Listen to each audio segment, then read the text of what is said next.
Well. Narito na naman po tayo. Ito ang inyong kauntahan, Kuya Clevie po. Ngayon ang tatalakayin natin,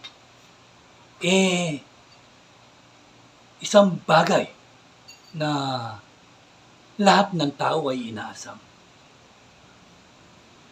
Lahat ng tao ay ibig na mangyari ito. Ano nga ba ito? Ito ay tungkol sa kaligtasan. Sino-sino ba ang maliligtas? At paano ba makakaligtas? Alam nyo, kapag tinanong nyo ang bagay na ito, doon sa mga taong may kinalaman sa reliyon, isa lang ang sasabihin nila, manalig ka sa Diyos at tanggapin si Kristo upang ikaw ay maligtas. Meron namang magsasabing, pumasok ka sa aming simbahan o sa aming iglesia at dito'y maliligtas ka. Meron namang magsasabing, sundan mo ang mga yapak ni Jesus upang ikaw ay maligtas dahil siya ang daan patungo sa Ama. Alam nyo, ang mga bagay na yan,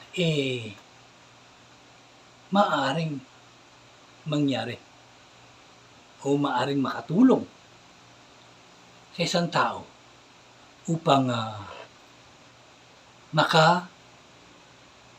makaligtas o ang salvation ay kanyang makuha.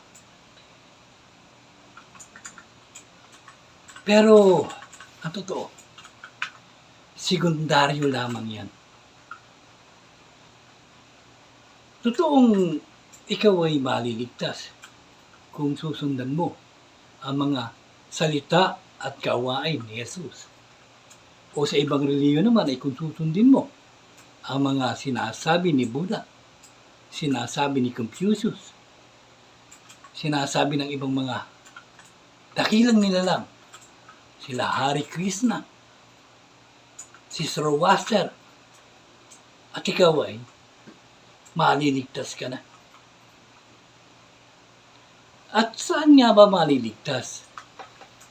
Alam nyo kasi kapag namatay ang isang tao, may pupuntahan daw. Kung hindi sa langit o sa impyerno. Yan ang kanilang pagkakaalam. At yan naman ang itinatalastas nila sa ibang mga tao. Na ganun nga, kapag namatay ka at ikay namatay na, mabuti ay mapupunta ka raw sa langit. At kapag ikaw na may makasalanan, nako, magdurusa ka sa kumukulong apoy, kumukulong asupre. Nakakatakot ano. Pero, paano nga ba maligtas? Sapat na nga ba na tayo'y magsimba? Basahin ang Biblia, basahin ang Quran, basahin ang Bhagavad Gita, ang mga librong may kinalaman sa mga espiritual na pananaw o kaisipan. O sapat na ba yung sundin natin at gawin ang mga ginagawa ng mga dakilang nilalang na siyang nagbigay sa atin ng mga reliyong ganyan. Yung mga reliyong ganyan na kagaya ng Buddhism, Taoism, Christian, Islam, at marami pang iba. Napakaraming reliyon. Subalit hindi naman lahat ng reliyon ay tinanggap ng tao. Siguro may mangilan-ngilan lamang. At ito sila Buddha, si Confucius, yang si Lao Tzu, yang si Muhammad, At itong reliyon dito sa Pilipinas, itong Kristyanismo o si Jesus, Jesucristo. Ito ba'y nararapat nating gawin ang mga bagay na nakatala sa mga aklat o yung mga sinasabi ng mga pare, pastor, o mga teacher ng kanilang mga iba-ibang reliyon. Alam nyo, totoo, pagka gumawa ka ng mabuti, mariligtas ka. Totoo rin na kapag ginawa mo yung sinabi ni Buddha, makikita mo ang enlightenment. Sa kanila enlightenment, hindi kaligtasan na sinasabi sa Christianity, sa Islam, at sa Judaism. Iba yun sa kanila. Ang totoo nga, hindi nga sigurado kung ano ang kanilang mangyayari sa kanila kung sila yung mamamatay. Kagaya ng yung mga reliyong, mga Buddhism, yung Taoism, naniniwala yan sa reincarnation. Na ayon sa kanila, yung mga Hinduism, ang ayon sa kanila na kapag namatay daw ang isang tao, ang kaluluwa ay malilipat sa mga hayop o sa ibang bagay na may buhay. At doon mapupunta yung mga kaluluwa ng mga tao. At pagka nagkaraan, tumagal, ay muli raw itong isisilang bilang tao. Yan ay ayon sa kanilang paniniwala. Kasi nakatala rin naman sa kanilang mga aklat. Sa Kristyanismo naman, once na matigo ka o mamatay, tapos na. Hindi na mababago kung ano ka. Ibig sabihin, kung ikaw'y mapupunta sa langit, hindi mapupunta ka sa langit. Kung sa impyerno ka. Hindi na mababago. So, ibig sabihin, no chance. Kaya, sabi nga nila, magpakabuti ka na, mabuhay ka, magpakabait ka na. Sabi nga nila. Pero, alam niyo ba, na may natuklasan ako at nabasa sa Biblia na ewan ko ba na pagkarami-rami ng reliyon ay hindi ito binabanggit at hindi pinag-aaralan ng kanilang mga reliyon. Yung iba-iba kasi sa Kristyanismo merong Catholic, merong born again, merong Baptist, merong Evangelist, napakarami.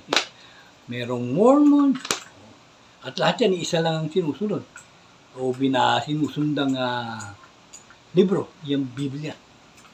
Bakit iba-iba kanilang paniniwala? Gayun pa man, maisip ko ba na hindi ko maisip na mabuti?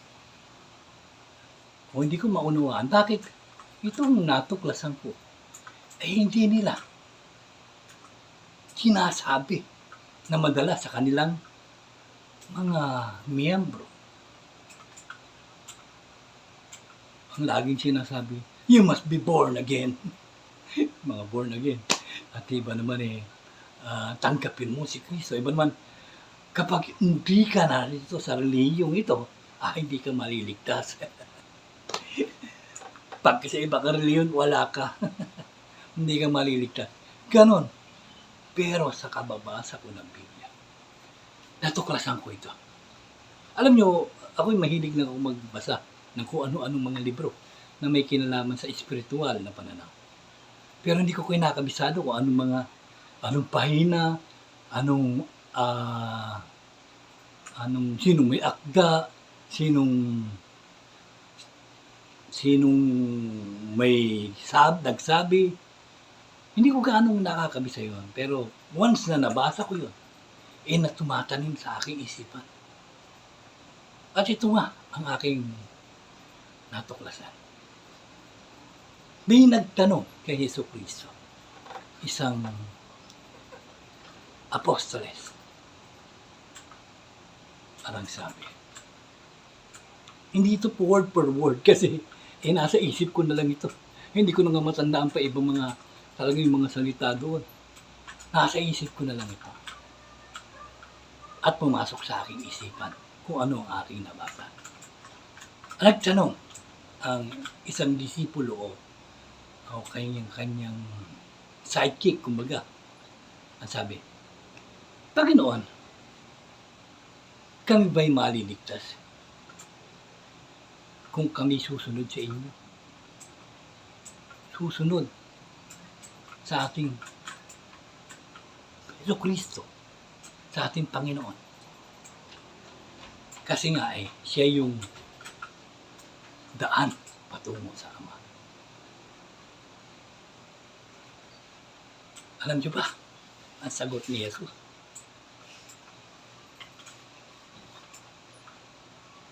Ni ang Ama o ako ay hindi kayo maililigtas. Ang tanging makakapagligtas lamang sa inyo ang inyong mga sarili. Ano ibig sabihin? Mga sarili. Maliligtas lamang kayo sa inyong mga gawa at salita. Kung ano ang inyong gawa, ay siya yung mapapala. Ika nga, kahit pumasok ka sa reliyon, kung hindi ka naman mabuti, o ginagamit mo lang yung reliyon kasi gusto mo makarating sa langit, o mga nung panahon ng unang panahon, binibili para makarating sa langit Indulensya, tawag na, indulence, para rin makarating sa langit. Ako. Bibili nila yung pagdadasal sila, parang yung kanilang kaluluwa, makarating sa langit, kahit gumawa sila ng masama dito sa lupa. Gano'n. Iba naman Naku, marami akong nakita Lagi nagsisimba. Ay, tawag ka namin mga manang. Naku, pag nakita mo naman pag-uwi, wala nang kundi paggalitan ang mga anak, mura-muray ng mga anak, walang kapwa-tao, pero nasa simbahan siya. Doon gumagawa siya ng mabuti na ayon sa simbahan. Pero paglabas, tako. Iba na ugali. Ka nga papansinin. Ngayon, papansinin yung Mare! Parang gano'n. Kasi kasama siya. Pero pag hindi ka papansinin noon. Hindi ka kasama sa simbahan. Ganon din sa ibang reliyon. Kapag hindi ka kapanalig, parang iba ka. Hindi ka kasali sa kanila. Ganun na. Paano ka maliligtas kung ganun na ugali mo? Kaya, gawin natin ang mga sinasabi ng mga dakilang tao. Nila Buddha, nila Zoroaster, nila Yesu Kristo, ni Muhammad. Sundin natin ang mabuti nilang salita at gawa. Sigurado, maliligtas tayo. Pero ang problema, dahil tayo nasa mundo lang, andito tayo sa mundo ng pisikal. May katakot-takot na tukso ang dito. Mapakagaling mo nga pag hindi ka natukso, pero mapakahirap. Sa totoo lang sa 10 kakilala ko 10 lang. 10 tao isa lang yung hindi naninigarilyo. Sa 10 yan siguro 2 hindi umiinom ng alak Kung sa 10 na yun, siguro isa lang ang hindi babaero. At doon sa 10 yun, isa lang ang matulungin. Isipin mo. Kaya nga, pero wag ka. Iba-ibang religion, may sa Mormon, may sa born again, pero wag ka pa. Pare, pahiram nga ako ng 100. Ay, naku pare, wala akong pera Ganun ang sagot. Isipin mo. Hindi pa nga sinasabi kung ano ka dahilan, bakit ka humiram eh. Ganun na kagaya, wala akong pera pare, pasensya na. Isipin mo yun. Alam nyo ba, ang pagtulong, hindi na kailangan pang lumapit sa inyo kapag naramdaman nyo o nakita nyo na kailangan ng tulong ng isang tao. Oo, tutulungan nyo agad. Pero hindi naman lahat ng tao ay dapat tulungan. Dahil baka ibuyo pa natin, ibuyo sa mas masama pang gawain. Kagaya wari, may isa ng yung kaibigan mo. Parang mayroon man 100. O bakit? Parang may bibili lang. Pala bibili ni Shabu. Aba, ikaw pa nagbigay niya para ma-addict siya. Kaya alamin nyo kung bakit.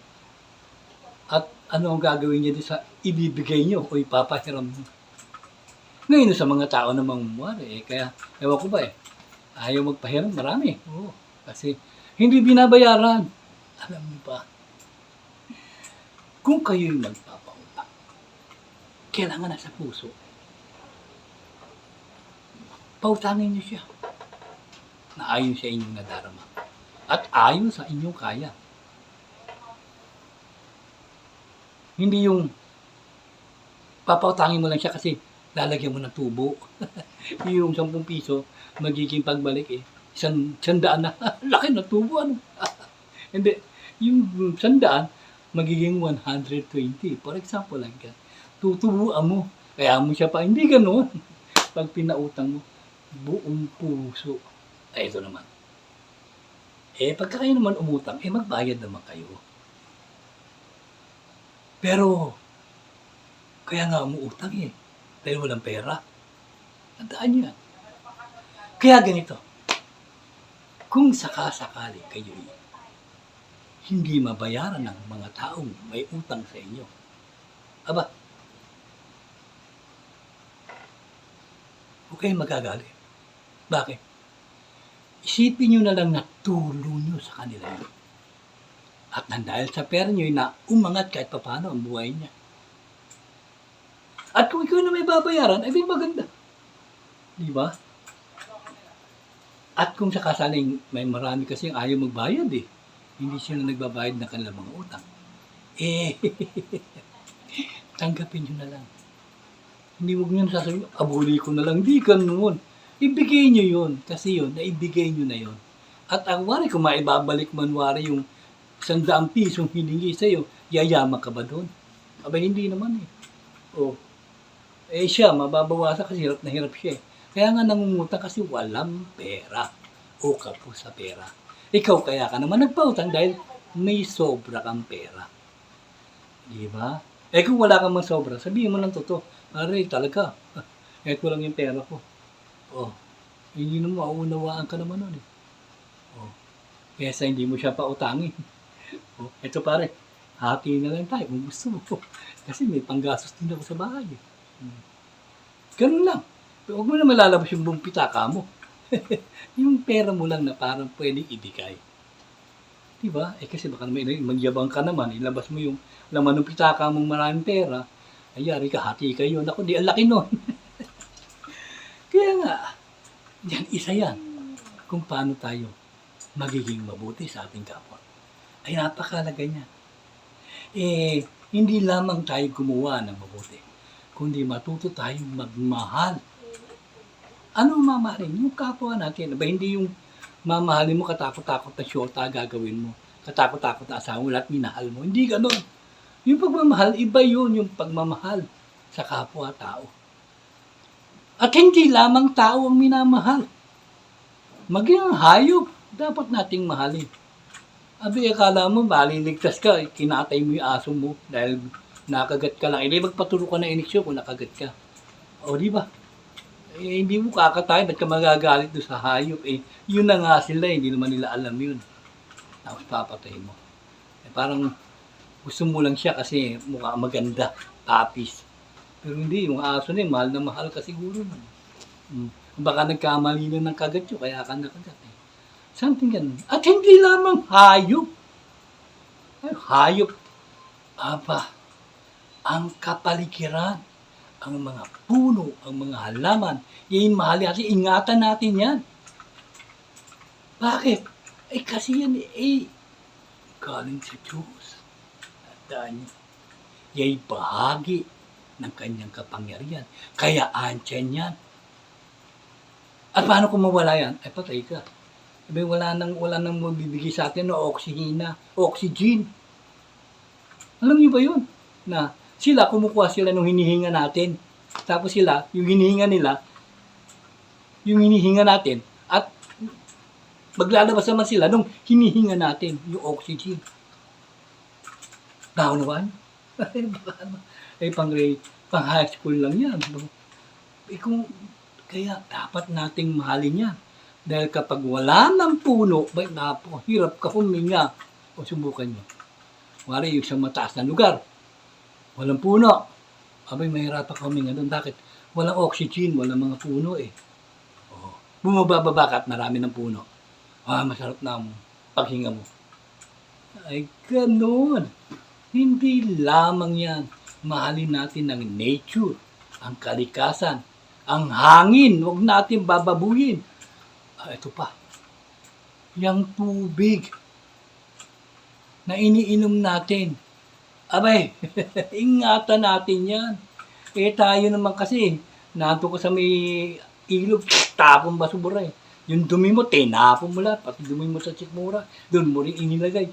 Wag ganun. Pwede naman natin ibaon yun. Pwede nating sunugin. Kaya hindi na rin pwede kasi ang pagsunog nakakasira rin ang nature. Ingatan natin yung mga yan. Paano kung wala nang malinis na tubig? Paano ka maliligo? Ang dumi-dumi nang pumapatak sa gripo. Ito nakakatawa yung mga sinasabi. Ito. Tapos ang hangin pagka dumi-dumi na. Kung wala kang tigil sa motorsiklo mo, kabibindot ng tambutso mo. Wala kang ginawa, pinaglalaroan mo Gano'ng polusyon ginagawa mo. Hindi ka manahimik sa isang lugar, nagyayabang kang maganda yung takbo ng motor mo. Umuutok ng dumi sa hangin. Grabe. Di ba? Bakit mo naman gagawin yun? Wala kang pagmamahal sa nature. Ngayon, ano inaasam mong pagliligtas sa iyo? Paano ka makakaligtas? Wala kang pagmamahal sa nature. Maliligtas ka ba noon? Sabi ko, kahit gumawa ka ng mabuti. Kaso pag uwi mo sa bahay, yung basura mo, itatapon mo lang dyan. Di ba? Ang kulit-kulit mo, nagsusunog ka pa ng mga ano-ano. Sabi nga hindi pa. Nasisira yung nature. Ikaw naman, siga-siga ka pa. Tapos yung lechon-lechon ka pa ng kung ano.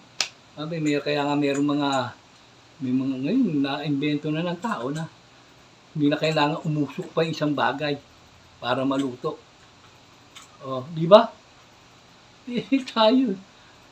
Tapos may nakita kang aso, tatahol-tahol sa'yo. Pinagbabato mo. Kung tamaan nyo sa ulo, asos namatay, paano na yun?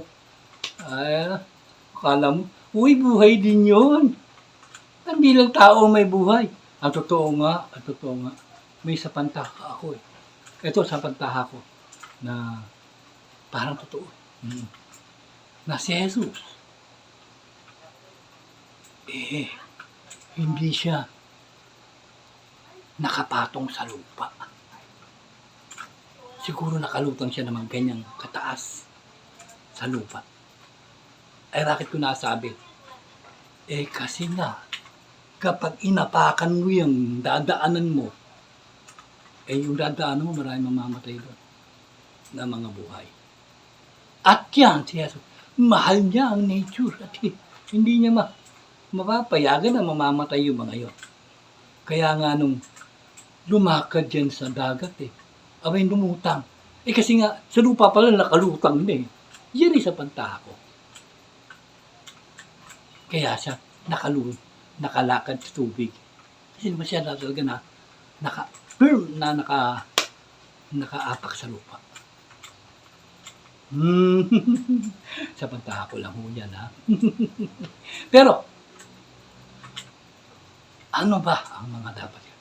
Maraming mga mabuting sinabi si Jesus. Kapag natin gawin yun. Anong-ano ba yun? Para sa ating kaligtasan. Patawarin mo ng ilang ulit ang sino mang magkakasala sa iyo. Oh, ay, ang hirap nun. Oh. Ano, isipin mo, kasala si pinatay yung mahal mo sa buhay. Sino mo papatawarin mo? Kaya mo? Kaya mo magpatawad na gano'n? Abay, sasabihin, hustisya, hustisya. Di na sa inya, ang asawa ko eh. Kapag pwede naman masamang humingi ng hustisya. Pero, kung makuha man na yung hustisya ang sinasabi mo, nararapat na patawarin mo na rin yan. Kasi nga sabi nga ni Jesus, patawarin mo na makailang ulit. Di ba? Oh, eto pa. Ito pa mabigat eh. Hirap talaga makaligtas eh. Makaligtas ibig sabihin eh. Makarating sa langit eh. Bakit ka mo? Sabi niya, mahalin mo ang iyong kalaban. Agay, kaya mo? Hindi. Ang hirap. Yung nga lang tinutukso natin, galit na galit ka, hindi mo mamahal-mahal eh. Oh, di ba? Yung kapitbahay mo, chinichismis ka. Hindi mo mamahal yun kasi chinichismis ka eh. Siguro kaya ka chinichismis kasi may ginagawa kang kalokohan. Pero kung kabutihan naman yung chichismis ka ba nun? Hindi, siguro. Kasi kaya nangyayari yun eh, nakikita kasi nila na gano'n. Oh, isipin mo, kaya mo ba yun? Yung mahalin mo yung kaaway mo. Anak ka ng pating, binaril ka na ng, sabi, every year binabaril ka, ay tinatamaan ka naman. Dahil nga, galit sa'yo o naiinggit sa'yo, ay gusto kang patayin. Mapapatawad mo ba yun? Ang hirap. Pero ewan ko lang, kung talagang gusto nyo makarating sa langit, dapat sundin natin yan. Kung paano, basa sa inyo yun. Ayoko naman sabihin, ako gano'n gagawa ko yun. Mahirap.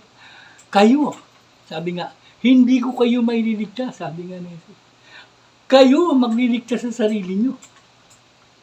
Oh, di ba? Ngayon may nagtanong sa akin, kasi meron ako nakausap dyan. Paano mo naman nalaman yan? Saan, anong verso yan? Anong, sabi ko, alam nyo, kayo ba nagbabasa ng Biblia? O kayo nagbabasa ng mga libro? Yung bang, saan nyo, yung wala, sinabi dun sa aklat na yun pinakamaliit na planeta ay Pluto o Mercury. Meron ba dun kabanata? May verse ba dun? Meron bang numero? Ay, wala. Pero nasasandaan nyo. Ay, naku. Ngayon, kung gusto nyo basahin nyo yung Biblia, siguro kulang pa kayo sa pagbabasa. Kaya hindi nyo makita yung sinasabi ko. Ganun lang yun. Bakit ko naman sasabihin sa inyo? Ako rin nakalimutan ko na sa totoo lang. Nasa isip ko na lang. Ayoko naman magsinungaling sa inyo. Oh, wala raw, hindi raw totoo. Yan ang hirap sa inyo. Porket hindi sinuturo sa inyo, hindi na totoo. Hindi ganun. Oh. Bang mga computer, nasa Biblia ba yan? Nasa Quran ba yan? Wala naman pero meron yan. Oh. Yan ang sinasabi ko sa inyo. Ang kaligtasan ay yung kabutihan sa ating sarili. Ang pagmamahal. Alam nyo, bakit ko sinasabi ito? Kaya binibigyan ko ng ganito. Ano ba naman papala ako sa inyo? Wala. Hindi ko naman sinabi sumunod kayo sa akin. Oh, pero binibigyan ko kayo ng itong nalaman ko. Kasi mahal ko rin kayo. At gusto ko rin kayo makaligtas. So ano naman, naunawaan nyo naman. Ngayon, kung ayaw nyo sundin, bahala kayo. Pero para sa inyo, basahin nyo yan sa New Testament, siyempre kay Jesu Cristo. Doon yung makikita at mababasa. Yung mga pastor, may turo nyo na yun sa inyong mga membro. Ay, yung mga alam nila yan eh. Bakit ayaw nila sabihin? Kasi gusto nila yung kanilang simbahan lamang. Kung hindi ka sasapi sa aming iglesia, hindi ka makakaligtas. Oo, di ba? Kaya hindi nila sinasabi yan. Mas pinapabura nila yung iglesia. Eh, kawawa kayo. Okay. Hindi natin alam kung ano nga ba talaga ang pagmero sa katapusan ng ating buhay. Marami akong nababasa, marami rin akong nakakausap, marami akong nalalaman. Pero iba-iba. Pero meron akong mga bagay na parang totoo na yun talaga. Eh, kung ano yun, eh saka ko na lang din sasabihin sa inyo. Diyan, sa mga ibang numero ng aking vlog, sa iba-iba kong vlog, eh marami kayong madadampot doon na mga bagay na aking sinasabi na sa akin nyo lang maririnig. Oh, di ba? Kaya, alam ko maraming nagagalit sa akin. Maraming maiinis. At maraming hindi maniniwala. At sasabihin, hindi na totoo siya sinasabi ko. Pero okay lang yun. Talagang ganun. Kasi nga, dito sa ating mundo, eh merong positive at positibo. Tandaan nyo, hindi lahat ng mali ay mali. At hindi lahat ng tama ay tama. Tandaan yan. Paano? Hanggang dito na lang. Sana'y kahit papaano ay makatulong ito sa inyong kaligtasan. Maraming salamat. At sa mga nanonood, magandang gabi o magandang araw sa inyo. Maraming pong salamat sa mga nanonood. At sana'y huwag kayong magagalit sa akin. Kung kayo may mga tanong pa at gusto nyo pang umunawa ng mga bagay-bagay ito sa akin sinabi sa inyo, eh mag-comment lamang kayo. At yan ay aking babasahin o kayo sasagutin. Baka nga personal pa, tasawagan ko kayo, bagayin yung number nyo. O, o ano. O paano, maraming salamat sa inyo.